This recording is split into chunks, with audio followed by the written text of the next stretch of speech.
You are listening to SPN, the Sports Podcasting Network.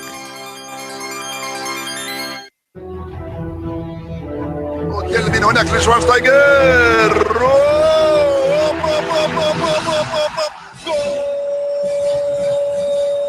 Va a pegarle Ronaldinho Gaucho. Ya lo hace. Pierna derecha, directo al arco. ¡Golazo! ¡Golazo! ¡Golazo!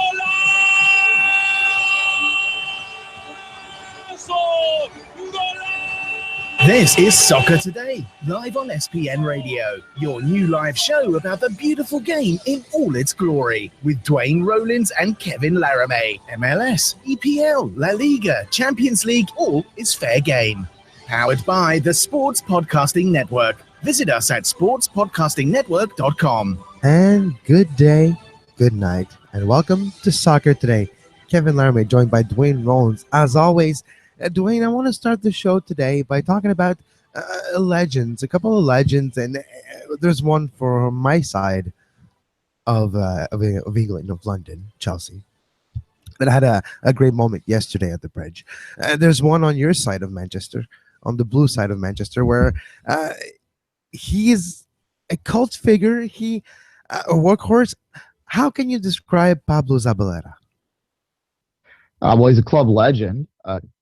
He clearly has had an impact on City fans that probably goes a little bit beyond his actual contribution out there. Although that said, I've always sort of explained to people that if you watch Pablo Zabaleta game in, game out, the stuff he does out there, although not maybe as heralded as other players, as other stars, is vital. He was a key component to a lot of City's championship teams.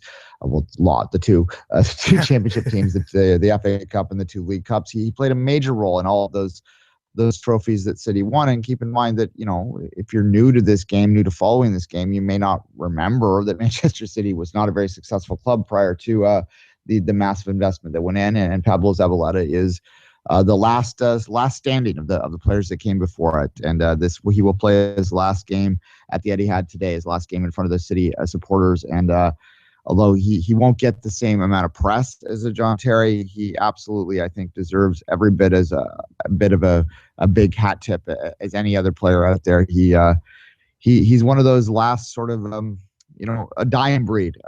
He's not a one club guy because he played at Espanyol before that, but and he'll move on to another club, but certainly he will forever be linked to Manchester City and will be ever near and dear to the hearts of Manchester City fans as a true warrior for the club. He's blue through and through, and that's not a type of thing that you see every day anymore, and that's why we love him so much, Kevin. Exactly. He's been with Manchester since 2008 and 229 apparition before today. 8 goals. Like you mentioned, a defender, right? It's not scoring goals was not like his main contribution with Manchester City. What was Zabaleta on the pitch for Manchester City? What does he represent? Because he started with the club a bit before the money and was able to maintain and flourish underneath better conditions. Well, what he was on the pitch was an overlapping fullback. He defined that sort of modern fullback role. And I mean, this is a player, he's an Argentine international. He started the World Cup final, right? This is not, a guy that should be dismissed as not having talent, because obviously he did. You don't start for Argentina in a World Cup final unless you have some talent. And as I said, he did sort of define what people now understand to be the modern fullback role. He had sort of an unlimited amount of energy and was able to create width on the pitch that really allowed City's more creative, more scoring players to thrive. I have pointed out before and suggested before that you can pinpoint City's sort of fall recently, the back-to-back fourth or third, depending on where they finish this year finishes, which is below what people expect, to the point where their fullback play really declined. It allows teams to collapse in, to bunker in against them. If you don't have that width, you don't have that pressure, pressure wide to sort of spread out those packed in defenses to allow the creative players to get the space. And when Zabaleta went down with injury 2 years ago and he was out for nearly a full year, He has over 300 appearances in all competitions, but he would have had a lot more Premier League appearances, would have been closer to that magic 300 number had he not had that injury.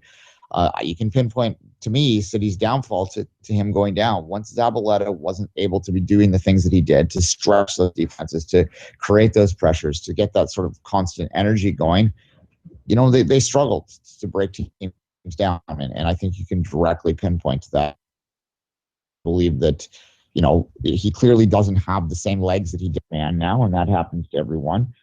So it is probably for the best that he moves on, because no one wants to see him rotting on a bench. It's frustrating enough to not be able to not have seen him as much this year as we would have liked, but we understood why. And City will need to go out and find a replacement for him.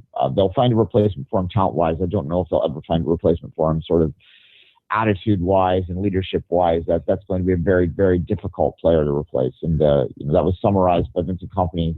He put a post out on his Instagram, which sort of explained it very well. And if you haven't seen that one yet, then go look it up. And it's Kompany's Instagram. He sort of expresses from what Pablo Zabaleta has meant for a club that they've both played together for almost a decade now. Born in Buenos Aires, Zabaleta, Argentinian, of course, began his career with San Lorenzo in 2002 as a young academy product, moved to Espanyol in La Liga in 2005, and in 2008, after his third season with Espanyol, he moved to Manchester City.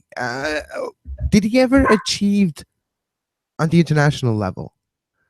I know it's been complicated. There was the rise of Messi in his time as well that brought hope and brought maybe a chance, but the lack of big trophy internationally for Zabaleta, do you think it's going to be the only thing that he would regret, is not being able to lift a World Cup or to lift Confederations Cup? Well, I think anyone in that Argentina generation is going to lament that.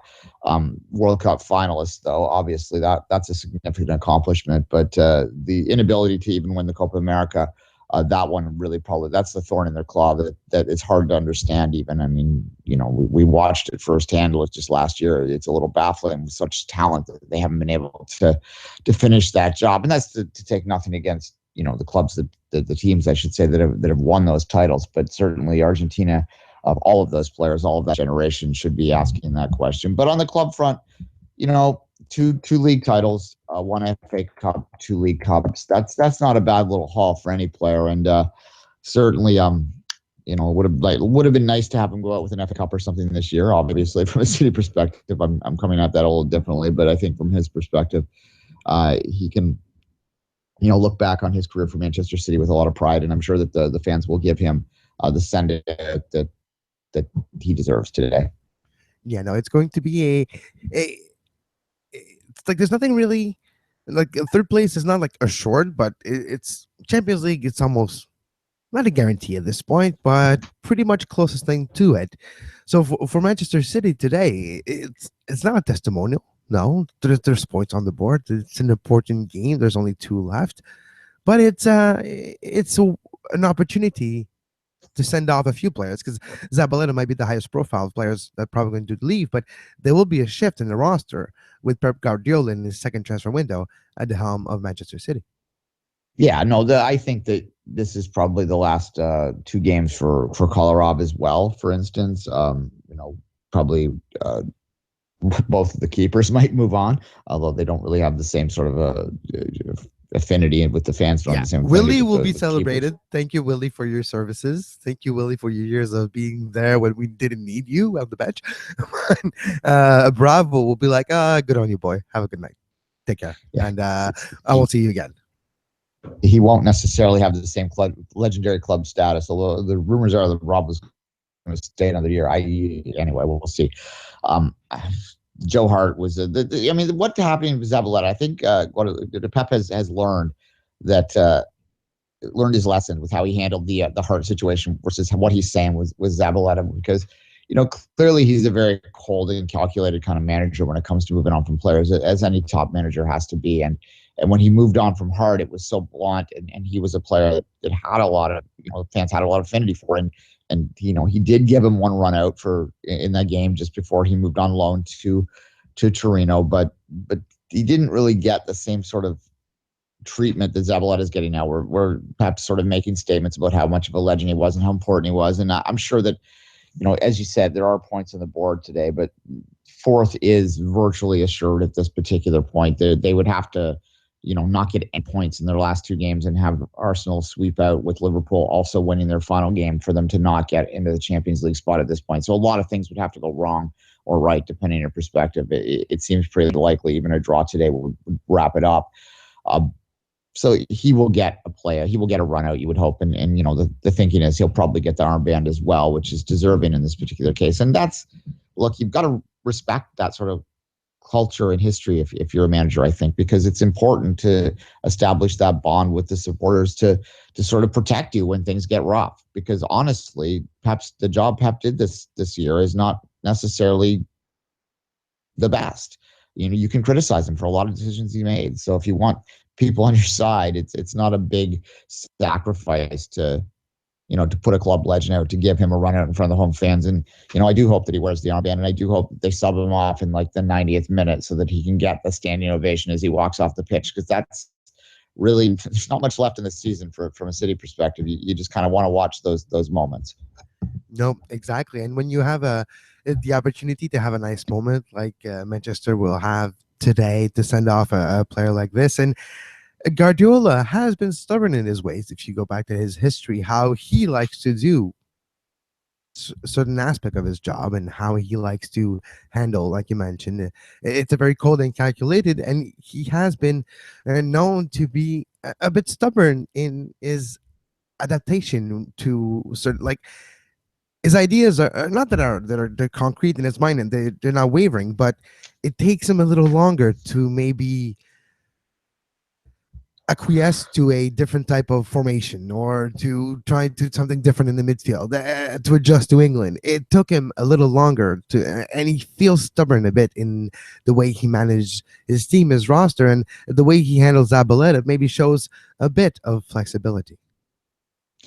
Yeah, and look, the other player that we don't know whether they're going to move on from him or not, but there is probably a good chance or a reasonable chance that this might be Yaya Touré's last home game as well. And how he handled Touré this year is, I think, an example of sort of his inflexibility at times. He didn't recognize the value that a player like Yaya Touré brings to the English game, that more muscular approach, that sort of ability to manhandle a midfield, which is not something you necessarily needed in Spain or Germany, for that matter, where you had, in Germany, he had a team that was so dominant over everyone else that basically I could have managed it to a championship, I think. But in Spain, playing the style that he did, you didn't really require that muscularity in the midfield, and sort of Yaya's less appealing traits stood out more there. So he wasn't able to get past that. He wasn't able to sort of get past his perspective of what he saw for Barcelona with Yaya Touré when he came to Manchester City until halfway through the season. And, I'm not taking complete blame off of Yaya and his idiot manager, but agent, I should say. But there certainly was, I think, a little bit of inflexibility there that was demonstrated. And once Yaya came back into the team for City, if you look at the record pre and post, City's had a frustrating year, but they've been much better in the second half since Yaya's came back in. And I think that's sort of an illustration of Pep understanding finally that there was a little bit of a different approach needed. And hopefully that will bode well for his second season. Yeah, exactly. You're listening to Soccer Today with Duane Rollins and myself, Kevin Laramee. We'll take a quick break. When we come back, we'll talk about some MLS, a little bit of a John Terry talk as well. Big moment, big goal for Chelsea yesterday, and the Guard of Honor. And at 10:30 today, the long-awaited Canadian Premier League discussion with Mr. Paul Beirne. But first, after the break, some MLS talk on Soccer Today.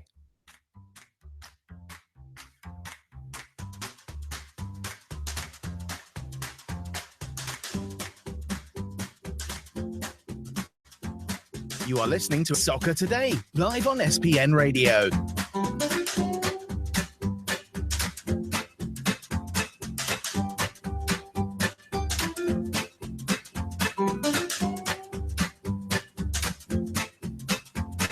Visit sportspodcastingnetwork.com for more. And welcome back to Soccer Today on SPN, sportspodcastingnetwork.com for all the on-demand versions of all the podcasts that we do iTunes, Stitcher, Feedburner, Pabe Player, and as of today, right now, live on Facebook Live. Yes, I know, I just said live twice in 4 words. Duane, I want to start with a little bit of an injury report on your side of things. Toronto FC, it was announced yesterday and this morning the length and potential length of the injuries for two players that have been really key for Toronto over the last 18 months. One long one and one just a few weeks. So 3 weeks for Javinko and between 8 to 10 weeks for Nick Hagelin with a torn MCL. Yeah, the Hagelin one's really unfortunate for that player who had come into his own over the since August of last year. Really, he became a key component, a key starter. Started all the way through that playoff run. Had basically started all but I think one game this year. He'll be missed more. The Javinko injury. Look, this sounds silly to suggest that Nick Hagelin's injury is more worrisome than Sebastian Javinko's because that on its surface seems absurd, but the reality is that Hagelin at the back, and they're a little less deep at the back, I think, than they are up front, where you can throw out a Josie Altidore and Ricketts, who is now scoring goals. So you have a little more room up there. Even a Jordan Hamilton might get a run out now that Javinko's out for 3 weeks. And again, it's only 3 weeks too. But the Hagelin one, it's just disappointing both for him and for the club because he really has become a key player at that back and has really matured in the past year or so. So I felt really bad about that one. Again, from a club perspective, it's troublesome, but it's also just he seems like a decent guy that worked hard to get where he was, and this setback's something that's unfortunate. And this is the type of club that if some of those players start playing, he might have to struggle to get his time back once he does get free of the injury. Do you think because Toronto's on an historical run, right? So those injuries, I see two ways that it can either it's like the depth of Toronto will be not exposed because we believe they're deep, but what I mean is there's going to be tested, and we'll see if they're able to continue in that run, or even during that run. Now, when you have those type of injuries, those type of players going down, it almost galvanizes the rest of the back line and the person who has more playing minutes up top, which, like you mentioned, probably will be Ricketts. It almost gives them like another challenge and continues that run. Do you see that run continuing? It's hard to think that any run like this will continue for a long period of time because it's MLS and there's obviously situations happening. The Friday game in New York, already presents a challenge because they've always struggled down there, and now that with these injuries, it seems even more challenging for them to get that result. But look, the way that they were able to perform through those 22-day stretch, which is absurd. They won 6 games in 22 days, which has never happened before in Major League Soccer, as we said yesterday, as Matt Doyle said in his column. It really is difficult to bet against them at this point, but at the same time, you're also playing with the history of MLS, and it's difficult to bet against the history of MLS. So you would have to think that this will end at some point, but I think what Toronto has illustrated during that 22-day stretch, I should say, is that they really have the resilience to fight through stuff, and that they really, as I said yesterday, should be considered the favorite to win the Shield at this point. The Cup is a different situation, and I say this all the time, but you really can't predict who's going to win the MLS Cup because you just don't know what form teams are going to be on at the end of the year. But I think you can sort of predict who's going to be in there in the Shield conversation, and I think that TFC is clearly, based on the results so far, but based on the points in the pocket so far, has to be considered to make the front runner to win that thing right now. Duane, I want to move our conversation to the West for a little bit. The Western Conference hasn't been talked about a lot, but if you look at the standings, the Montreal Impact would be 8th, like just behind Minnesota. So we'd be 9th in the Western Conference. Teams that were successful not too long ago, some of them actually won trophies not just a few months back. Seattle with the exact same win and loss record as the Impact this year so far in 9th position. It's not easy. Is it too early to say a MLS Cup hangover is happening in Seattle, or is it just maybe the other teams around them played up to their level or higher than their level, like the Quakes and Vancouver now above that red line? Is it a disappointment in Seattle, Dwayne? Of course, it's a disappointment, but what I'd say about this, and look, this is going to sound like I'm bitter coming from a Toronto perspective. Um, I don't think Seattle was that good last year. I think that they got, hot at the right time and they won a, penalty shootout, but I don't think they were the best team in the league. So I'm not completely surprised that this is happening right now. As I said, I mean, there are some holes in that team. There are some struggles that were illustrated in the first half of the year before they did manage to turn it around. And now that they're, struggling a little bit, I think that they're fine. I don't think they're a bad team. I just don't think that they're the best team. So we shouldn't be necessarily shocked by the fact that they're struggling a little bit right now because, again, winning MLS Cup is not an illustration of the, it's rarely the best team in the league that wins the thing. It's a playoff, right? So the fact that they lost or that they won it and now they're struggling should not be shocking. We've seen this many times before. We saw it with Columbus and Portland last year, the MLS Cup finalists, both struggling. And, we're seeing it right now. That said, I think Seattle has the resources and the ability and the history that you can point to that suggests that they well turn this around and get into the playoffs. And once they get into the playoffs, now that they have that experience of winning in it, then they are dangerous again. But I'm not surprised by where they are.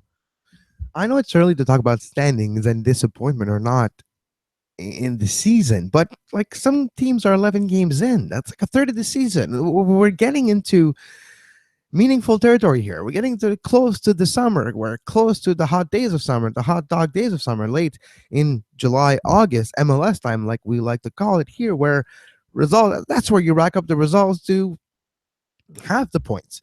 We're getting close to this very seriously. And Real Salt Lake are not turning things around, but the Rapids, what's going on with Colorado? 2-6-1, yeah, it's just 1 point behind Salt Lake.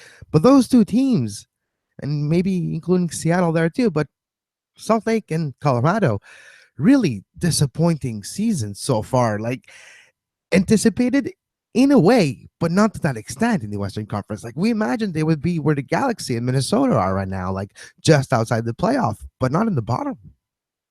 Yeah, well, Salt Lake just became the worst goal differential team in the league this past weekend. And think about Minnesota's start and then evaluate that in your head. So that tells you a little something right there.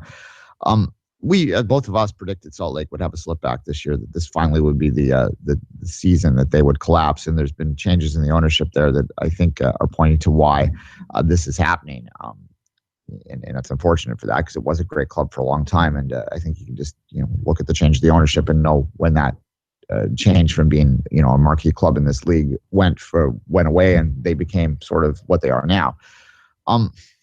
Look, what happened with Colorado is I think Colorado just came back to earth. That's the other thing about MLS is you can sort of ride a hot streak for a while and you take a component out like Sam Cronin in this case. And we made jokes about it the other day, but I think it truly is, an illustration of how important sort of having that one piece can be on a team that's so precarious in where they're standing. And that happens. You get a single season blip where teams soar out like hell.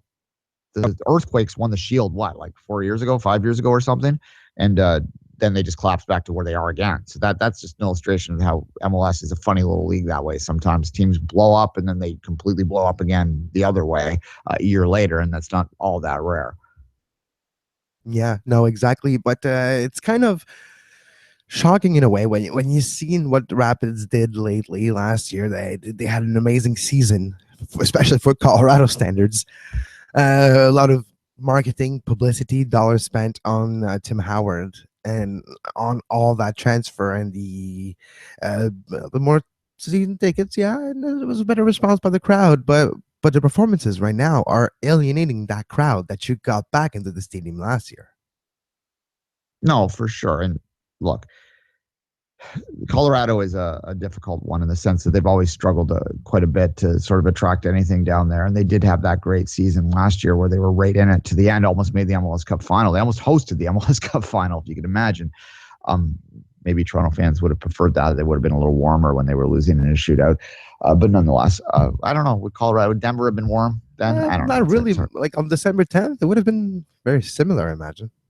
Yeah, maybe. It wasn't that bad, the MLS Cup final. It wasn't that bad. I was frozen to my damn seat. It was like minus 13 plus the wind chill. Come on, it was pretty cold. All right, well, I was surrounded by people, so maybe that's why I was a little warmer. I was sitting on a seat way up where there's wind outside on a makeshift press box with no heating No, I had like no power, no cord. At least they gave us hand warmers and a toque and a scarf. But otherwise, I would probably still be there frozen. It's frozen to the metal bleachers. All right. Well, anyway, so it was cold. Fine. It was cold in Toronto in December. Shocking. Alas, we move on. No, look, Colorado was never, again, I point to that San Jose earthquake supporter shield run, and I think it's similar because they were terrible the year before, and then they had this one dream season, the Goonies season, where they were able to. Where Wondolowski scored 27 goals. Just figure that. Yeah, they're pulling magic out of their whatever, right? Like all those late goals, there was so much luck involved in that run. And I think that this is something that we often ignore, and we don't like to acknowledge that luck plays a major role in professional sports because it sort of challenges our very idea of what sport is, where it's supposed to be, who gets the best of a team and who has the most talent and all that. Nah, that's a bit of it, but there's a lot of luck involved too. And sometimes you can ride a lucky streak all the way to a supporter shield. Sometimes you can run an unlucky streak all the way to the wooden spoon. I mean, this happens. It's just a situation that you have to sometimes just throw your arms up in the air and go, yeah, that type of thing happens. Yeah, we don't like to admit it, that luck and momentum and confidence, like all those things together, like create like a run, and that luck plays a big part of it. But we don't control luck. We can't analyze luck, and we can't predict luck. So we don't like to put too much stock in luck because there's nothing we can do about it. Fair enough. Yeah, no. Well, that's the other thing too. Like, I mean, yeah, there's nothing we can do about it. As nothing our clubs can do about it. There's no smart move you can make. There's no extra level of training you can do as a player to overcome the fact that the ball might just hit a divot one day, right? That you might have, a keeper make the save of his damn life in extra time to deny you a championship that, even though you had game, all the shots. Stephen Fry, like that save, like you can't predict that. Yeah, exactly. You can't predict that you're going to, that Sebastian Javenko is going to be injured at the wrong time and cause you down. That's why I just said earlier in this conversation, that's why you can't really predict who's going to win MLS Cup, because it comes down, the Shield doesn't come down to as much luck. The Shield is about sort of preparation and being consistent over the course of a year. That's why a lot of people think that it's a better indication of who the best team is. That's why a lot of players think that too. But when you're talking about the playoffs, it's a lot about luck. And it really is. And that's, I think, what we're seeing here. The luck sort of evens itself out. So sometimes you'll find a team that will have lightning in a bottle for 12 months and then not, or you'll have a team like the Philadelphia Union that went out like gangbusters last year and then fell back to earth pretty hard, right? That'll happen. Yeah, exactly. We'll take a little longer break. When we come back, we'll be joined by Paul Beirne to have a Canadian Premier League discussion.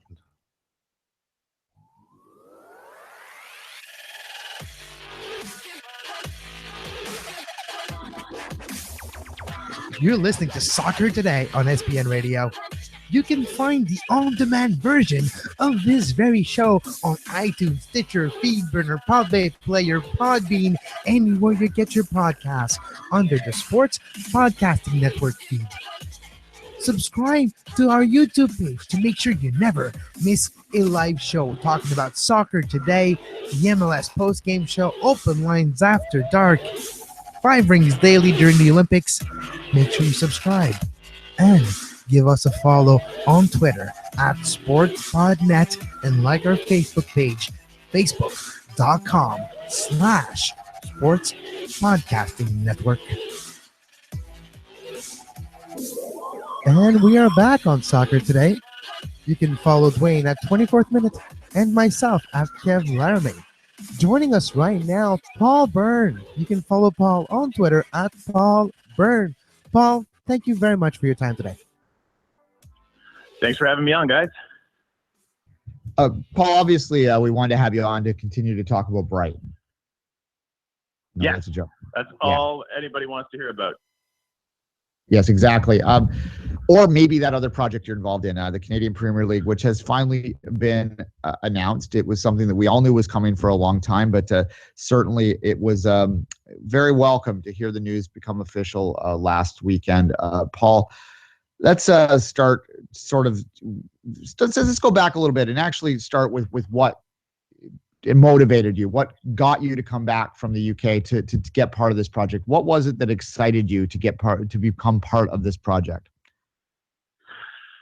Well, as I will tell anybody that will listen, soccer has absolutely gotten under my skin as a not just as a spectator sport and a means for the community to come together, but just the impact that it has across so many areas of a community. So it's not just about kids, it's not just about families, it's about young people coming together and having beers and enjoying themselves, and it's also about doing good in the community and bringing attention to good causes and getting the entire community aligned and running in the same direction. Excuse me, around a rooting interest. And it sounds trite to say that sports and sporting stadiums are the new church, but I really believe that there's an element of that people like to come together and do something together en masse as a group. And I can't think of a better conduit for that than a good old footy match. Paul, to answer your question, I went off on a tangent there. So to answer your question, really it's about the opportunity to do that across the country and to have an impact in so many communities across Canada. And when you align the creation of a league and these altruistic ideas and then the World Cup bid coming to fruition in 2026 and Canada playing in a World Cup for the first time since '86, and then hopefully playing in every World Cup after that, it's a real appetizing opportunity to really want to sink my teeth into. So that's why I came back. Fair enough. Paul, could you compare, for those that don't know, Paul was involved with the launch of TFC, and a lot of what he's doing now, you can sort of see some parallels to what happened back then. At least from my perspective, I see parallels. So I'm curious to get your perspective, Paul, on how much it does parallel that experience you had back in 2006 when you were trying to launch Toronto FC. You were trying to find your way into what that adventure was going to look like. How comparable is what you're doing now to what you were doing then? I would say it feels like I feel a lot of parallels. The actual work is probably very different, right? It's different communities and different hurdles to overcome and so on. But the way it feels and the sense that the snowball is at the top of the mountain and it's rolling down and it's gathering steam is very similar. And similarly, the naysayers and the people are saying that it's not going to work. The people who are sort of more pessimistic about the project, I tend to use those for fuel and to be able to go on later and say I told you so, and so I love it. I think it does feel very similar to 2006 in that regard. But like I said, the actual challenges ahead of us are very different. Paul, as you know, Duane and I have been talking about this project for the better part of the last 2.5 years. Can you explain to us a little bit of behind the scene, the timetable that happened over the last few years that led to the announcement a few weeks ago? Well, I don't know where you guys heard it 2.5 years ago, and I don't know. So I don't know what prompted you guys to sort of jump on the bandwagon very, very early as supporters of this idea. But even before I went to Brighton, so in 2013, I sat with Scott Mitchell and we talked about this opportunity. We talked about this possibility, and between Scott and Bob Young on the owner's side, and Victor Montagliani and Peter Montopoli on the CSA side, it's taken a lot of heavy lifting and behind the scenes work to get us to a place where we are now partners with the CSA, and their goals are aligned with ours, and our desire for the men's national team to improve on the global scale is aligned with the CSAs, and so sometimes things take longer than we like, but for good reason. I think we've arrived at a very happy place where all parties are running in the same direction, which is hard to do in soccer in Canada. Yes, the closer you go to the grassroots of soccer in Canada, it seems like the less people agree on everything. But that's another topic for a totally different conversation. Paul, I just want to know what's going to happen next. What's the next step? Now we know Hamilton, Winnipeg, and we know more about August and September 2018. But what's the next step in the next few weeks? The next, call it 3 months or 90 days, are really us finishing up our due diligence. We've got these expressions of interest from across the country, and actually since the announcement, a few more expressions of interest have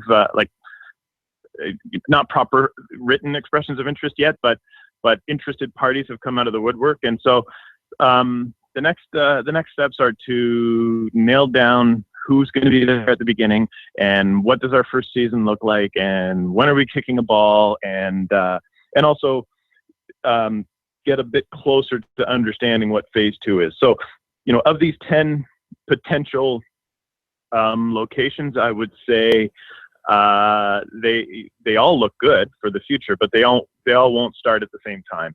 We have a real challenge with appropriate facilities across this country, and so some of our partners need to build a stadium before they can move forward, and those things take time. Cities take time to make decisions and so on. So it'll be we'll start with 6 or 7 teams, and then we'll add some over time as the years go by.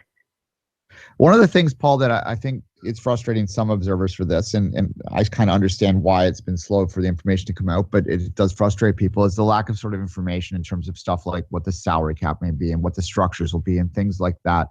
How close are we to being able to have answers to some of those, direct structural questions that people have? Well, I think it's no secret that in order to be successful, we need to keep our expenses under control, and as a result, we will have some sort of mechanisms to ensure that we're not overspending on players, and that we're keeping an eye on the expense side of the ledger. That without those things, it's a kiss of death. And I often say my job is to protect the owners from themselves, is to create and enforce rules so that they don't go crazy. And because owners of sporting teams, they love their team and they want to win. And it's important that we don't spend ourselves out of control. So we will definitely have some sort of mechanisms in place, but those are not etched in stone yet. We've got other hurdles to overcome first. All right. Mark DeSantos, well-known coach, obviously made a statement just recently where he said that it's all fine and dandy to have a Canadian Premier League, and it sounds good, but it won't do anyone any good if that Canadian Premier League is just really a semi-pro league in disguise, is how he put it. Can you give some assurances that this won't be a semi-pro league, that the players will be paid a full professional wage? Is that something that is guaranteed here? Yeah, I've heard rumors and some sort of discussion that this would be kind of like the National Lacrosse League, where the players, fly in on the weekend and play their game and fly out and that kind of thing. Yes, I can definitely assure you that is not the case. These are teams that are going to be together in each of the communities and training every day. And yes, the players are going to be paid a wage that allows them to live and to sort of get on and not have to carry on a part-time job. I can't look you in the eye and tell you what those numbers are going to be yet, because I just don't know. And there might be some reserve spots at the end of the bench that some guys aren't making as much as the guys who are in the starting 11. So there's definitely going to be a range, but the intent is to be training every day and to have players have this be their 12-month-a-year vocation. Canadian Soccer Association, the United States Soccer Federation, and the Mexican Football Association have joined together to put a bid for the 2026 World Cup. How important is that bid for this country in Canada in the development of the Canadian Premier League when we look towards the short-term future, 8 years from now, almost 8 years from now? How important is the announcement of that bid in the building of the Premier League? I think that it's no surprise that the timing of this league coincides with the bid process. it's the bid process captures people's imaginations, and it makes people realize the importance of the game, the growing importance of the game in this country, not only in the three big cities, but across the country. And I think it's vitally important. It's not essential that we win. I think the bid process itself is really what captures people's imagination. They start thinking about what might be. And, I use this often to illustrate, kids today who are playing at a high level and are 12, 13, 14 years old. Those are the kids that are going to be representing us at that World Cup in 2026. It's not that far off. And so, no time like the present to start and create new opportunities for us. Do I think that our league is going to have an impact on the 2026 squad? Absolutely. I think if we get off our asses and get this thing started and work out the kinks as we go, I think the kids who are ultimately going to be representing us on the global stage will have played in or will still be playing in the Canadian Premier League. Right now, the highest level of soccer being played in Canada is the three Major League Soccer team of Montreal Impact, Toronto FC, and the Vancouver Whitecaps. It's very early on in the process. I understand that. Is there any relationship, any goals, any ways that business can be facilitated between some teams and markets, or the league themselves in the near future? Absolutely. I think what's clear is we both care about the game. We both care about the young Canadian players and development. They have resources and desire, and so as long as we keep our eyes on those core things that we have in common, there's definitely ways in which we can work together to our mutual benefit. Paul, one of the things that troubles me a little bit is sort of what appears from my perspective, from what I'm hearing, to be a lack of a French presence in this league. There doesn't seem to be much interest that I know of in Quebec. Can you sort of speak to that? Is there going to be a French team in this league, regardless of where in the province of Quebec or in French Canada that is? Absolutely, yes. There will be a French team in this league. Probably more than one, but I'm not going to speak to specific ownership groups or opportunities on this call. Sorry. All right. Well, no, I didn't figure you would, but I did want to put that directly out there that way. Look, when we launch, to your best of your ability, like, how close are we to hearing about more of these teams? Are they in the next 90 days? Will we know more teams that will be there for that 18 launch? Will we know more details in the next 90 days?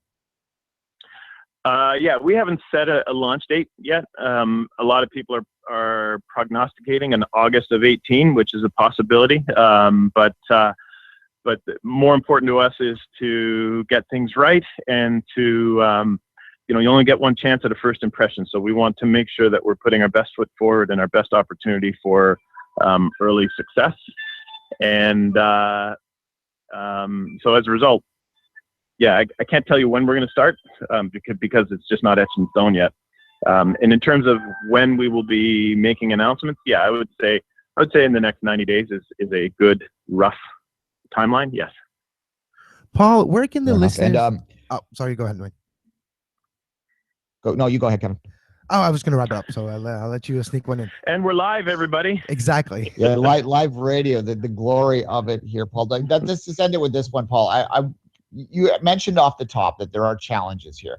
There's unique challenges that are different from what your experience was when you were with Toronto FC. So talk a little bit about that. If you had to pinpoint what the biggest challenge that this league is going to face, and then sort of go on from that and explain how we're going to overcome that challenge. Well, I mentioned one of them, and that is a real lack of facilities in this country. And so that is soccer-specific stadiums that are in the 8 to 20,000 seat range. And that number needs to vary by market and vary by opportunity. But the way we're going to overcome it is the way that we're working through it right now, which is capturing the imagination of some really passionate, deep-pocketed owners and some really passionate communities who are eager to get together and figure this out. And so one of the things that really excites me about our launch and the obvious comparison is the MLS launch in 1996. It took them, 4 or 5 years for their first stadium to be built, and then another almost 10 before the next one was built. I think I've got that timeline right. For our league, we're going to see building projects of varying degree and scale across this country in our first 3 years, and that's really exciting. That's a real testament to people's belief, not only in the game, but in this project and the long-term opportunity associated with soccer in Canada. Paul, I'm going to ask one more quick one. There is some people out there, I don't count myself among them, but there are some people out there that are concerned by the CFL involvement in this. They think that maybe the CFL owners don't have the game in their heart or something. Can you maybe speak to that concern a little bit and explain why this, well, in your opinion, if it is a problem or not, but why these why that may be overstated, that there's not an issue to worry about with CFL involvement here? I don't understand why there would be an issue. I think that's one of the most positive things. Is the people who are getting involved, and it's not just CFL. It's professionals who understand what it means to run a professional sporting organization from a business perspective, from a sporting perspective, from a sponsorship and ticket sales perspective. These are people who have not been attracted to soccer in the past, and now they are attracted to soccer, and there's a reason for that. It's because of the optimism around the prospects for the game, the long-term prospects for the game. Nobody's worried about what happened in 1987 or 6 or 5 and in the 70s as well. There's just an overflow of optimism. And by the way, it's not just CFL owners who are involved. There's some independent people, and there are some people who run organizations in other leagues as well. So without showing all my cards, I think people should take a lot of optimism out of that. And I don't know where any pessimism might come from. All right, people that run other leagues, there's maybe one other major league in this country, but we'll leave it at that. Paul, 10 years ago, we sang on the weekend. We sang 24th minute in the 24th minute for the 10th consecutive season, and I don't think we ever dreamed of that in 2006. How big can we dream now about what we'll be talking about in 2026 about the Canadian Premier League? Will it be as big as TFC in your opinion?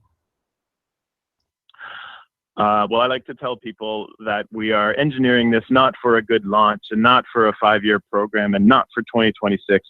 We're engineering something for the next 100, 200 years. This is something that, again, I wax poetic about what a privilege it is for all of us, those of us working in it, those of us supporting the game, you guys, and what you've been doing for the past several years, all of us, to really see this as a logical progression of all the effort that people have been putting in. And, you guys and me and everybody else in the game, to a degree, we're pioneers. We're the ones that are seeing the opportunity and seeing the future and understanding the growth and being the strong vocal advocates for the game. So, in 20 years, I can totally see us with 24 to 32 teams across this country in communities as small as 200,000 people. I can see local derbies, intercity derbies. I can see, that the aspirational scale for me is about having teams that are geographically close to each other and real, tangible, passionate support for teams and against teams across Canada, and probably in multiple divisions.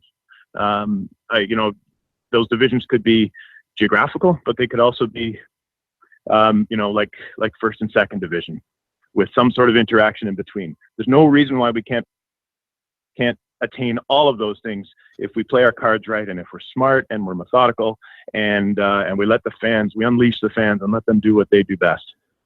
How's that? That's good, Paul. And I won't ask you about ProRail now because that would be silly. But I do thank you for your time, and hopefully we'll touch base down the line. Paul, if people want to follow you, do you want to quickly give that Twitter account out there? Well, Kevin put my personal one out there. The one to follow is CPL Soccer. So at CPL Soccer, that's the one.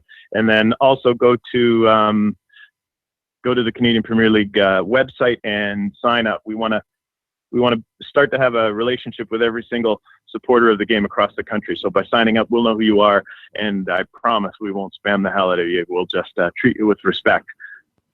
Thanks for having me on, guys. Thank you very much, Paul. No worries. Have a great day. Thanks.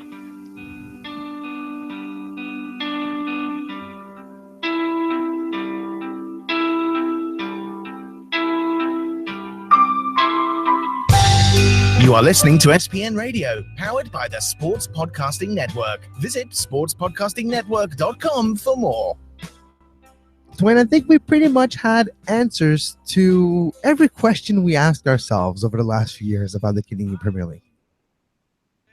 Yeah, I mean, obviously we're not going to get the details yet, and I didn't anticipate that we would. I didn't think Paul was going to come on our show and go, and Halifax is being announced tomorrow, and the owners are. No, Halifax, Montreal, Toronto. No, yeah, we're not expecting some big scoops here, but it's fun to actually have the real stuff to talk about. Like, we're actually getting answers. We know the direction. We know more about the league, the potential, the vision. If you can read between the lines, there's a lot to get here in this interview. There's a lot of positive, possible ownership group in more places than that. I'm actually getting excited now for what could mean for the soccer in my province. So I wasn't necessarily before the interview. So if you read between the line, take a listen to that interview once again. Yeah, well, no, I think that if you were going to point to the biggest piece of information that we just got out of that is that the direct question about Quebec and the fact that he said that there will be a team. He said multiple teams. So we'll see how that plays out. But, he said that's French Canada, so that could be more than just Quebec. And that as well, if you look at infrastructures and who's building stadium at this moment, that could actually help you. There's a sports and entertainment group in Halifax that put the shovel to the ground just not even a week and a half ago. So if you read between the lines, you can see correlations. There's no guarantees. It doesn't mean it's for sure, but direction seems to be clear. Exactly, and hopefully they'll come to fruition. And 90 days, as he said, and we're into that 90 days already. So we're really talking about less time than that. It's about probably 80 days by now. We should hear and learn more. The other piece of that he did say, and I think we'll reiterate this, that there will be a living wage, that these will be full-time professionals, which is something I didn't doubt, but I thought that was worthwhile to get that on record as well. So lots to listen to. Go back. I'll probably listen to it again myself just to unpack it a little bit more. But the bottom line, and we've known this for a while, is that this is real and it's happening, and it's just going to be exciting days. So I'm looking forward. Exactly. So you can follow Duane on Twitter at 24th Minute, myself at Kev Laramee, and you can follow the Canadian Premier League and Paul on at CPL Soccer to get more information. Canadian Premier League soccer.com. You will find all the information as well. All the website works and it directs you to the right place. You will find it.